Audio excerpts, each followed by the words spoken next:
Sveiki, su jumis Dzūkijos televizijos žinios ir svarbiausi antradienio įvykiai. Antradienio žiniose matysite. Naujosios gatvės rekonstrukcijos projektas klientams užvėrė kelią į prekybos centrą. Mūsų centras kaip egzistavo ir veikia iki šiol, jis nepriklausomai nuo gatvių rekonstrukcijos turi ir toliau taip pat veikti. Teismas įpareigojo leisti rinktis apmokėjimo už atliekas būdą, tačiau Alytaus taryba sprendimo kol kas nekeičia.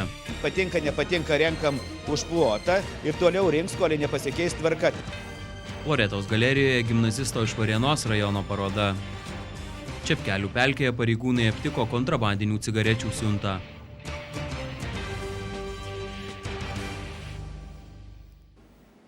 Tiesiant Naujosios gatvės antrąją juostą iškilo grėsmė bankrutuoti vienam iš Alytuje veikiančių prekybos centrų. Mat, įjungiant Miklusėnų gatvę į naują, klientams šis pastatas tapo nebepasiekiamas. Pirkėjams norint patekti į vidų tenka lipti per tvoras ir didžiausius skardžius. Miesto savivaldybė tikina, jog dėl to kaltas pats verslininkas. Kaip ketinama spręsti šią problemą, domėjosi Viktorija Daugelienė. Vykdant Naujosios gatvės antros eilės rekonstravimo tęstinį projektą nepatogumų patiria ne tik vairuotojai, tačiau ir verslininkai. Į Dzūkijos televiziją kreipėsi vieno iš Alytuje Miklusėnų gatvėje esančio prekybos centro savininkas su prašymu padėti susikalbėti su miesto vadovais.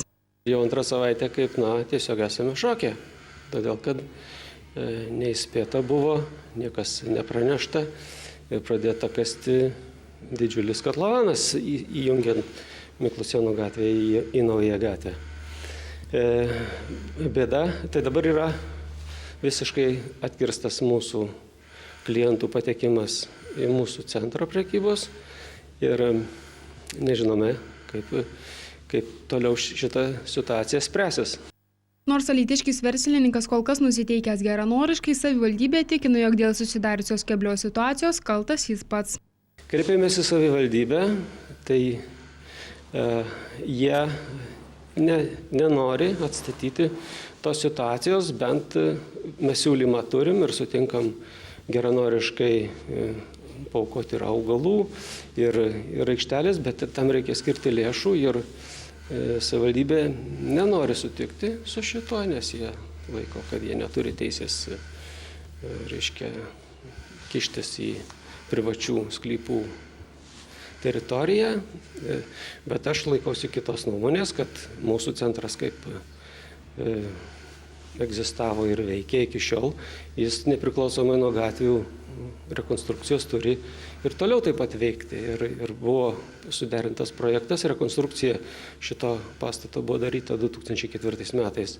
Derintas projektas, 2005 buvo priduotas eksploatacijai ir mes iki šiol sėkmingai dirbame. Dar 2004 metais, kai šito centro vadovas darėsi techninį projektą dėl privažiavimo prie savo pastato, į projektavimo sąlygų sąvadą jam buvo įrašyta, kad atkreiptų dėmesį projektuotojas ir suderintų savo projektą prie jau atlikto antros eilės Naujosios gatvės projekto.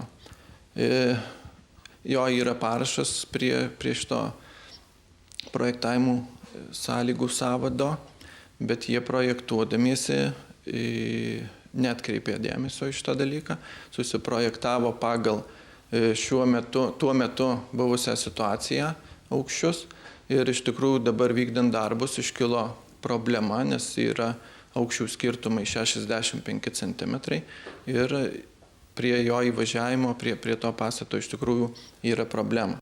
Pasak verslininko Antano Gedvilo, rekonstruojant pastatą buvo gauti visi leidimai atitinkantys reikalavimus. Derinom tik tai mes tą projektą, kada darėm šito pastato rekonstrukciją. Buvo gauti visi leidimai, buvo priduotas objektas valstybinė komisijai pagal visus techninių reglamentų reikalavimus. Tai kelis kart komisija kvietė, darėm pataisimus, bet tai buvo padaryta, yra visi parašai ir visi leidimai duoti. Mes iš tikrųjų nežiūrim atsainiai į šitą dalyką ir labai geranoriškai bendraujam su savininkais. Projektuotojai visą praeitą savaitę dirbo prie šito klausimo. Yra pateikti 3 variantai šitos problemos sprendimo būdo. Ir tik tai kyla problema tame, kad savininkai nori, kad savivaldybė visus tuos darbus atliktų savo lėšomis. Mes iš tikrųjų to daryti negalime. Kaip išsispręs ši problema, informuosime kitose žinių laidose po to, kaip Alytaus miesto savivaldybė kartu su verslininku ras kompromisą ir priims galutinį sprendimą. Alytaus miesto savivaldybės taryboje buvo atnaujintas klausimas dėl atliekų tvarkymo rinkliavos būdų nustatymo. Jį svarstyti įpareigojo vyriausiasis administracinis teismas, pasisakęs, jog alytiškiai turi turėti alternatyvą mokėti ne už plotą, bet ir už faktinį atliekų kiekį. Vis tik politikai sprendimo nepriėmė. Esą trūksta vyriausybės metodikų. Lietuvos vyriausiajam administraciniam teismui pripažinus, kad savivaldybės privalo leisti žmonėms pasirinkti, ar mokėti už išmestas šiukšles, ar už kvadratinius būsto metrus, gyventojai rodos jau šventė pergalę. Tačiau sprendimas kol kas nevykdomas. Alytaus miesto savivaldybės taryba pateiktam sprendimo projektui nepritarė. Nurodami vykdyti teismo sprendimą, tame lygmenyje galimybių, kurias juridinės mums suteikia, mes ir buvom parengę tokį sprendimo projektą, kad numatom tą galimybę, o kai atsiras ta metodika, tai tada bus ir skaičiuota ten ir tonos, ir kilogramo kaina ir taip toliau. Nes tik reikia suprasti, kad žmonės nori suprastų vieną dalyką. Gal tai pusiau su jumoru pasakysiu, nemokamų pietų nebūna. Ir vis tiek reikės tuos pinigėlius, kuriuos kainuoja tam tikras kiekis kaip čia pasakyti, jeigu paimsim tonos apdirbimas kainuoja, sakykime, 10, aš tik santykiniai skaičiai šneku, tai vis tiek tuos pinigus reikės surinkti. Ir jeigu mes mažiau surinksim už kvadratus, reikės padidinti įkainį už, ta prasme, kilogramą ir atvirkščiai, nes niekas už oro nesidaro. Anot Alytaus miesto savivaldybės vadovų laukiama metodikos iš vyriausybės.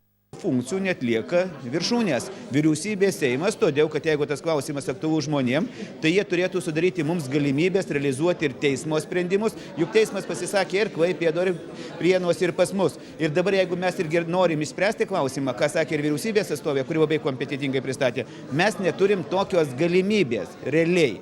Tai darai kažkokį pusinį variantą. Todėl yra taip, kaip yra. Nors iškart po tarybos posėdžio pasigirdo replikos, tai kaip dabar reiks mokėti už atliekas? Ar nuo ploto, ar pagal faktinį atliekų kiekį, meras patikino, jog galioja prieš tai patvirtinta tvarka. Koliai nepakeista ar tarybos sprendimas, ar įstatymas, tai galioja tas, kuris dabar yra. Dabar šią dieną renkam, patinka, nepatinka, renkam už plotą ir toliau rinks, koliai nepasikeis tvarka. Tvarka gali geriausiu atveju pasikeisti, kaip ir buvo numatyta, nuo vasario 1 dienos. Ta galimybė atsirasti, jeigu metodika išleis su viena sąlyga. Jeigu vyriausybė išleis metodiką, kaip numatyta, iki sausio 1 dienos, tai aš manau, kad mūsų specialistai ir darbo grupė, ir tarybos, ir komitetai per mėnesį laiko irgi galės parengti kompetentingą sprendimą, nustatyti, kiek kainuoja kilogramas, sakykime, ar ten 10 kilogramų šiukšlių ir tą metodiką įdiegti ir įgyvendinti. Kada pasikeis mokėjimo už atliekų surinkimą būdas priklausys nuo vyriausybės, kai ši patvirtins metodiką. Loretos galerijoje atidaryta ir iki šiol veikia jauno menininko iš Varėnos rajono Domanto Nedzinsko paroda. Kokia? Pasakoja Rūta Kašėtienė. Loretos galerijoje pristatoma gimnazisto iš Varėnos rajono Domanto Nedzinsko darbų paroda. Tai, kas realu, tai pavadinta jaunojo menininko pradėjusio piešti prieš 3 metus paveikslų ekspozicija. Tačiau tai jau ne pirmoji Domanto Nedzinsko darbų paroda. Šiuo metu Loretos galerija pristato naują menininką Domantą Nedzinską, kuris yra talentingas, bepradedantis dirbti šioje srityje.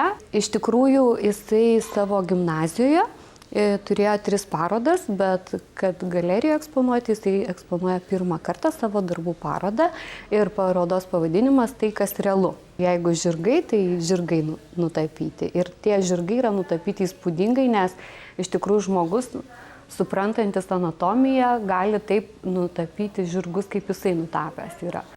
Domantas Nedzinskas savo kūryboje naudoja įvairiausias priemonės: akrilą, aliejinius dažus, akvarelę, pieštukus, tušą, temperą, minkštąją ir aliejinę pastelę. Jis dirba su įvairia technika, ir su akrilu, ir su aliejinė pastelė, ir su tempera, ir su tušu. Ir bando įvairias technikas, taip pat įsijungęs yra į keramikos būrelį, taip pat dirba ir su moliu. Paroda Loretos galerijoje veiks iki lapkričio 12 dienos. Čepkelių rezervate prie pat sienos su Baltarusija Varėnos rinktinės pareigūnai sulaikė 2 kontrabandinių cigarečių krovinius.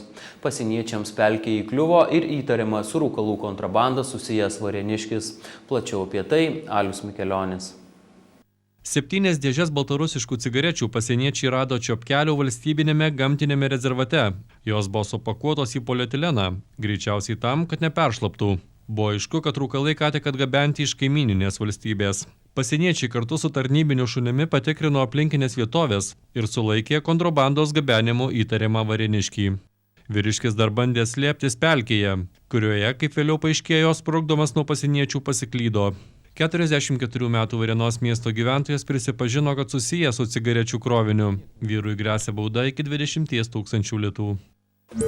Nuo viso praėjusio parą Alytaus apskrities policijos komisariatuose buvo užregistruotos 6 nusikalstamos veikos. Įvyko 2 eismo nelaimės, išaiškinti 24 kelių eismo taisyklių pažeidėjai. Tiek naujienų šį vakarą, po akimirkos rytdienos orų prognozė, o mes su jumis atsisveikinam. Viso geriausio.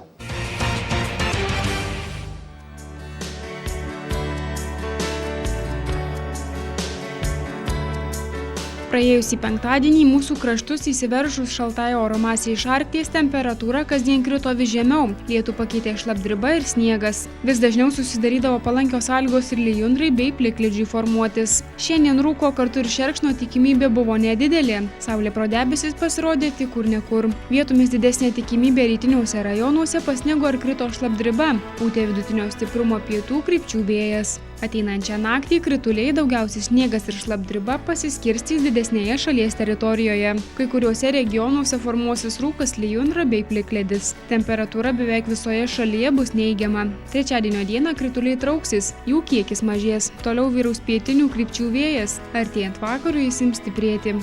Artimiausią naktį Alytuje bus 4, Kaune 6, Vilniuje 2 laipsniai šalčio, Klaipėdoje 1 laipsnis šilumos. Trečiadienio dieną Alytuje ir Kaune termometro stulpelis dar pakils iki 3, Vilniuje iki 2, Klaipėdoje iki 8 laipsnių aukščiau nulio.